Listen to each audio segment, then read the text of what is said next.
Tonight, Venezuelan President Nicolás Maduro is in New York in federal custody hours after a surprise early morning U.S. military raid on his compound in Caracas. Late last night and early today, at my direction, the United States Armed Forces conducted an extraordinary military operation in the capital of Venezuela. The Pentagon says President Trump gave the order to arrest Maduro just before 11 Friday night. Troops from 20 military bases and 150 U.S. aircraft took part in the mission, which saw an elite strike force arrive at Maduro's compound around 1 this morning. This mission was meticulously planned, drawing lessons from decades of missions over the last many years. The president says with Maduro deposed, the U.S. will run Venezuela indefinitely. We're going to run the country until such time as we can do a safe, proper, and judicious transition. Venezuela has the world's largest oil reserves. We're going to be taking out a tremendous amount of wealth out of the ground, and that wealth is going to the people of Venezuela and people from outside of Venezuela that used to be in Venezuela. And it goes also to the United States of America in the form of reimbursement for the damages caused us by that country. Venezuelans around the world taking to the streets to celebrate the end of Maduro's reign. Everybody's just happy because everybody has been waiting for democracy and change in Venezuela. But on Capitol Hill, congressional Democrats and some Republicans are demanding answers from the Trump administration about why they were kept in the dark. Many calling the military mission illegal.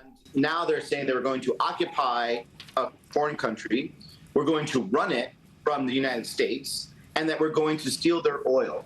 In what world did this administration get any of that permission ever for them to do that? Secretary of State Marco Rubio said briefing Congress before the attack would have jeopardized the mission to get Maduro. Chris Pallone, NBC News. Missiles lighting up the sky in Venezuela overnight Saturday as the U.S. launched strikes into the country's capital city of Caracas in a stunning attack. It was clear that something was happening, and it was big because of the detonations that we heard. Mary Mena, a CNN producer located in Caracas, says the attack led to confusion and fear. Early today, President Donald Trump announcing the attack on Truth Social and said President Nicolás Maduro and his wife were captured. Then later sharing this photo of Maduro in U.S. custody. This was one of the most stunning, effective, and powerful displays of American military might. Maduro and his wife, Celia Flores, face multiple drug and weapons charges, including narco-terrorism conspiracy and conspiracy to possess machine guns and destructive devices against the United States. Venezuelans in South Florida celebrating the news of Maduro's capture. This incident follows weeks of rising tension between the U.S. and Venezuela. For months, the Trump administration has been targeting alleged drug boats coming from Venezuela in what it has called its crackdown on global drug trafficking. Maduro has denied involvement. While Maduro was seen by many as an authoritarian leader who violated human rights, the action to capture him and his wife has raised serious concerns about the U.S. violating international law. The strikes overall and the activity in the sovereign territory of another country will certainly raise criticism from some parts of Congress, within our own government, and certainly from the international community. Venezuela leaders say they have requested an urgent meeting with the United Nations Security Council in response to the attack. I'm Jen Sullivan reporting.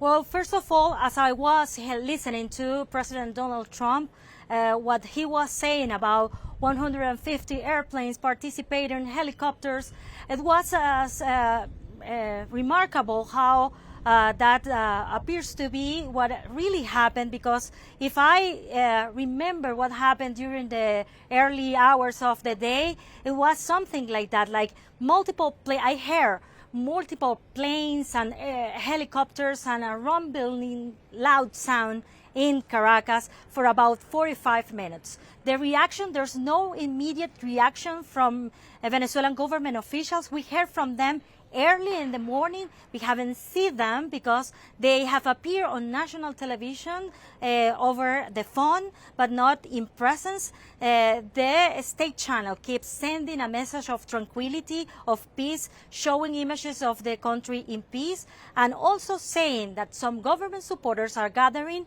in areas where Nicolás Maduro is receiving support, like the west of the city around the presidential palace in Caracas. So far, most people have decided to remain at home or to buy some food in those places that are still open, like pharmacies or supermarket.